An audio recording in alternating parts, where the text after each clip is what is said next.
Hey everybody, it's Kenny Cummins here. You're chilling with Kenny C right here on tmvcafe.com.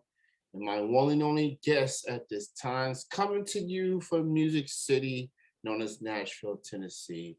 He has a song out right now called Be Somebody that is available on all the platforms. And to talk about that and also talk about what he has in store in the summer and the coming months, I'm joined with Charlie Berry. He's with me right now. How's it going, man? Thanks, man. Yeah, I'm doing great. Doing great. Good, great to have you on. I see you are joining me from your studio, it appears. That's So right. Yeah, this is my studio at my house. It's a little one room thing, and this is where I make my records. yeah, that's definitely feels like a sanctuary with It all the is. Wow. Yeah, it is. yeah. So I think I see some guitars on the back somewhere. We got a And lot of guitars. Yeah. a lot of guitars. So I'm joined by Charlie Berry. So let's dive into Mr. Berry here. Um, talk about your music journey as far as you getting started. What got you into being a musician? Yeah. So I grew up in a house where music was a real point of connection between me and my family, and it was always music on, playing vinyl records, and my mom played guitar, still does, and my dad was a singer in a cover band. So I grew up watching my dad perform, and I think I was hooked from a pretty young age. Started playing in bands when I was about 13 years old, and never stopped. So what instrument did you play at a young age? Well, so I kept messing with my mom's guitars, and finally she was like, I think we're gonna get you one of your own, because I think she was sick of me messing with her guitars. So I got an electric guitar when I was 11 years old. I had at one point I had heard the song Sweet Home Alabama on my way to school in carpool in the back of a Suburban, and I was completely entranced by it. And Leonard Skinner was not something that got played in our house, and so it was my first taste of that like Southern rock feel, and it hooked me. And so I had the audacity to think. I remember having the thought, I think I could do that, and got a guitar, and I've been trying.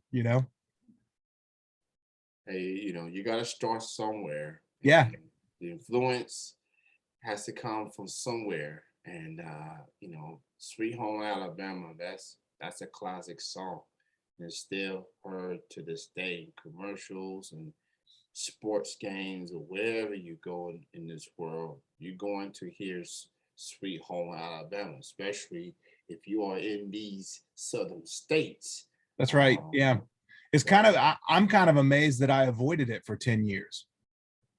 Hearing it for the first time when I was 10 or 11 years old was the marvel is that I had somehow not heard it yet, because it's so common. yeah, man, it's gonna get heard one way or another Yep. somehow. So I'm joining Charlie Berry here. So let's get into influences. Who are Yeah. some of your influences as an artist? Those that have inspired you, as far as having your own style of music. Who have inspired you as far as whether it's mainstream artists or whether it's local or indie artists? Who have inspired you? It feels pretty broad to me, but uh of course there's the stuff I grew up on that just feels like foundational to me. The Eagles and Don Henley's solo career, Jackson Brown. Can remember riding in my dad's blue 280Z. We got It was a new record at the time. It was Jackson Brown's I'm Alive record. And I remember him putting the cassette into the tape deck and telling me, hey, listen, this is good songwriting. And I think it was the first time I had ever thought of songwriting as good or bad. and so I paid attention to that. So Jackson Browne is a huge influence. Um, the early 2000s pop punk thing, the Blink 182 and all of that, that was big for me. I loved that stuff. And of course, all the Texas guys like Pat Green and Corey Morrow, George Strait. Um, I didn't know growing up because of the radio formatting. I didn't know that Pat Green and Corey Morrow weren't as big as George Strait because they played them all back to back. And so a lot of my early country influences were those Texas country songwriters. Yeah, coming from the Lone Star State, they just give you country. It's country. Big things happen in Texas, obviously, and I'm glad you mentioned cassette because a lot Yeah. of young music listeners be looking at me funny, like, "What's a cassette?" Like, and I had to say, man, this is how we was listening to music back in the '90s, the '80s, and Yep.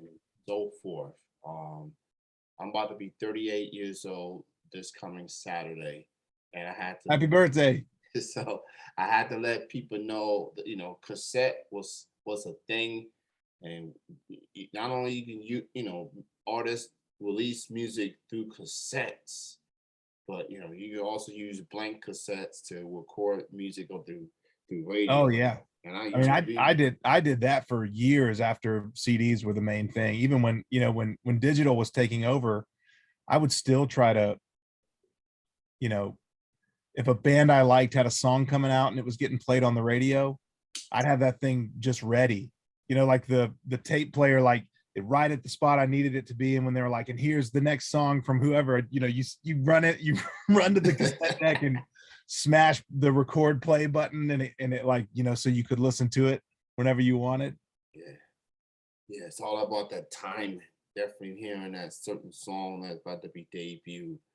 Yep. It's just timing is everything. I love Yep. those days. I miss those days I do too. as a young kid. So just cassettes was the thing, and I still have some cassettes somewhere in my apartment. I just look at it like, man, if one of these young music fans know what it felt like back then, like, I'll tell you what's most different for me is now it's so available that there's never any period of time where, let's say you go to a local show, yeah, so people would pass out CDs or cassettes outside. They'd give you a mixtape, and it would be a couple local artists, or it would be this band that had just recorded a demo and they're trying to get their name out there. They hand you one as you're leaving the show, and you listen to it, and a lot of times, if it was good, you had this moment of time to have this kind of special thing that nobody else had yet, and it was going to take some time for it to distribute. The process is still kind of the same as far as going viral or whatever. There was analog going viral too, with people passing cassettes and stuff, yeah, but just that kind of special moment of like, okay, I've got something cool here. yeah, and that was also one of the few ways of indie artists getting that music sent to record labels, indie Yeah. labels, mainstream labels. That was that was their go-to um thing as far Yep. as, hey, we're up and coming artist, up and coming band. Here's my demo, 3, 5 songs. Have at it. Let me know Yep. what you think, and hopefully we'll talk further. Yeah. So, but music has evolved since then, digitally for the most part. You literally can hear songs everywhere. Yep. You can even hear old songs through the internet now. So it's just people got mixed feelings towards the digital area, and I get it. People still into the vinyls and the cassettes and the CDs. I'm still CD guy, especially Cool. with local indie artists that come through here in Lexington, Kentucky. So I still got like a big stack of CDs Yeah. somewhere. So especially for the indie artists, just knowing that they're just regular folks, just like me, just putting the work, going through the studio and everything, all the whole process, and having that album release show, or and just having people buy their record. Just man, this is what it's all about. Yeah.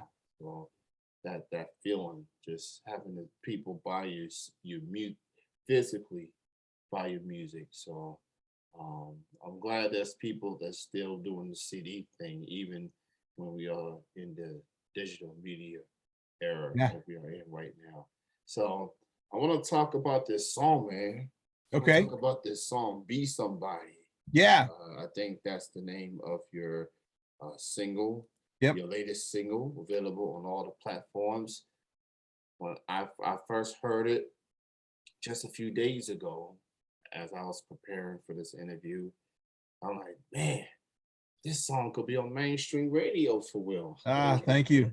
This Thank you. song, this is a song that's gonna get you in the mood. So just talk about putting that song together, man. As far as the Yeah. song's being out for quite some time, just take us through the story behind how that song got put together. So I that came out last Friday. So it's only been out, at midnight tonight. It'll be 1 week. So when I last year I booked a show at Joe's Bar in Chicago, and when I was putting my set list together, two things. One, the guy who helped me get the show said, most of the stuff you put out is pretty mellow. Are you going to be able to get a crowd going? Like that's what the opener does. Are you going to be able to get them like ready?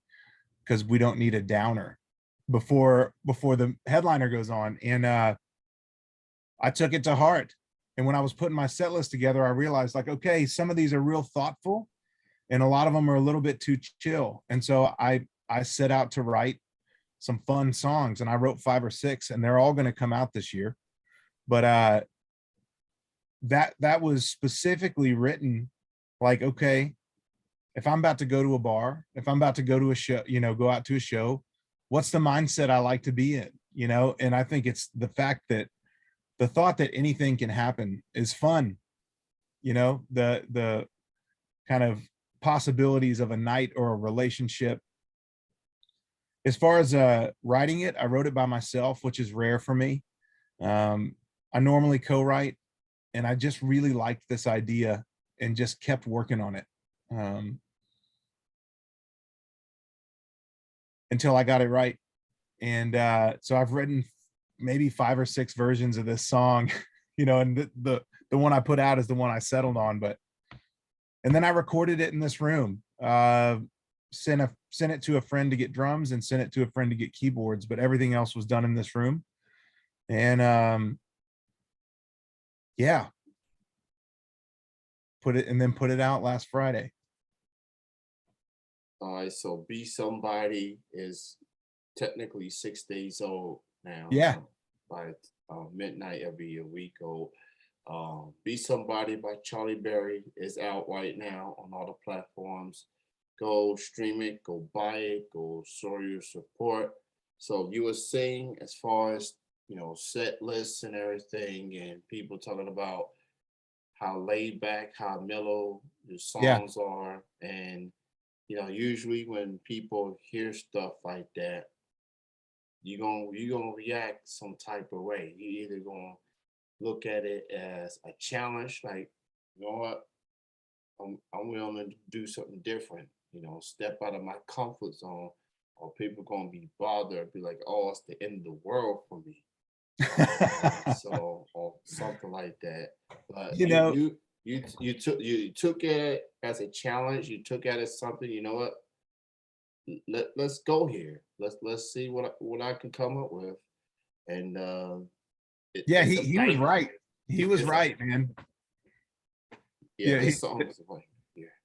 The guy that said that to me is a guy I really trust. And when I looked at it, I was like, okay, he's right. I need something happy and I need something up tempo. And I think that vibe is something that's uh, a part of me. It wasn't a stretch like, oh no, nobody understands what I'm doing. Why is what I'm doing not translating? It was like, yeah, I kind of forgot to write some of those over the last 3 years, and I had written so many before with my old band Mockingbird Sun, that I was kind of trying to do something different. And then I realized I was outsmarting myself. It's like, I just need to do what comes easy to me, which is a song like Be Somebody. Yeah, it's a, as the kids like to say, it's a banger. Thanks, man. It's surely Yes. it's a banger. Thanks, man. So I love the track, man. It's the feel to it, very up tempo. And look, we're getting to the summer season.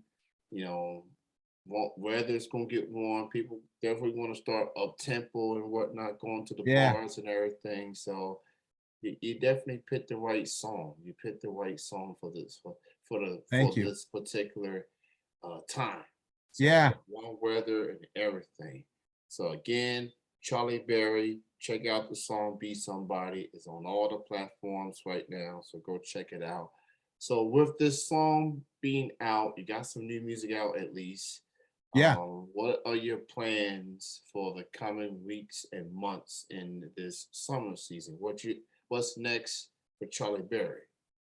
So I've more music is first. I've got a few more of those songs that I wrote that are fun that I'm going to put out, and hopefully stay on that train for a while. I'm going to try to release a few things consistently, not make everybody wait so long between songs.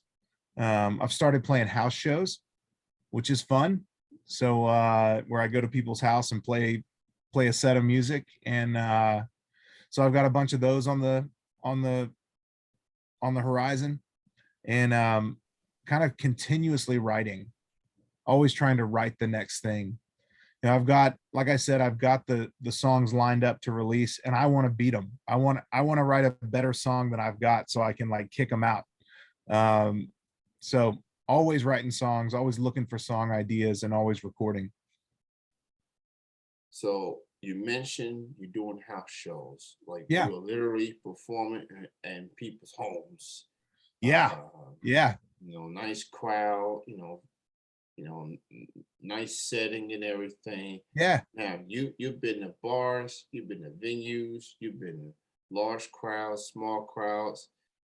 How would you describe the atmosphere, being at someone's home, Yeah, it is. It like you said, I mean, it's their house. It's really intimate. Um, I've done everything from, coffee shops where I was stuck in a corner playing songs to I've played in arenas and stadiums, and it's a really cool atmosphere that you can't get anywhere else, because a lot of times it's whoever's hosting me and a bunch of their friends. So a lot of times the vibe is everybody in the room knows each other and they're there enjoying it. And so you can, tell stories, talk about the meaning behind the songs in a way that you can't do in an arena. Now, it's a tough choice if I could choose either one, right? Right. There's also an itch that the house show does not scratch. But it's a really, really cool environment. Really cool. Yeah, and especially in home, like people really gonna take the time. We really listening. There's no Yeah. distractions. So it's just a few people, nice comfy seats and everything, and you are the entertainment. Yeah. So that's it's quite intriguing. So people want live entertainment in their homes. Charlie Berry's your guy. Come on. So Shoot me a message. yeah, email him. He's got a website. I think it's charlieberrymusic.com. Yeah, that's That's right. charlieberrymusic.com, and gives you all the details there. He's got Facebook, Instagram, Twitter, YouTube. He even got a TikTok. I do. TikToking. Yep. So go check that out. And again, check out Be Somebody, his latest single that's available on all the platforms. He's out here chilling in his lovely studio, the same studio that he did portions of Be Somebody. So that's that's history right there. That's people gonna look back and yeah, he did this from the same area, the same his literally his own home studio where he performed this incredible song. It's great having you on the show tonight, Charlie. Thank you so much for your time. And I'm looking forward to hearing more music from you. And by the way, I am doing the Music Monday show. I'm just playing indie music every Monday. I play country music, I say the second Monday of every month. And I will say, with more music for you is on the horizon, I'm gonna add some Charlie Berry music on there. Yes, thank you. Thank you. Be Somebody is definitely gonna be the first one on there. Yeah, thank you. So I look forward to hearing more music from you throughout the season and of course for the rest of the year. So, but I appreciate you being on tonight, man. Continue great things, and I look forward to um, many more good things from you in the future, man. Thank you for your time. Yeah, thanks, Kenny. Thank you for having me, and thanks for all the preparation you did. And it means a lot to me. Thanks for having me on. Great chatting with you. You have a good night. Enjoy the rest of your weekend. All right. That's Charlie Berry joining me on the show.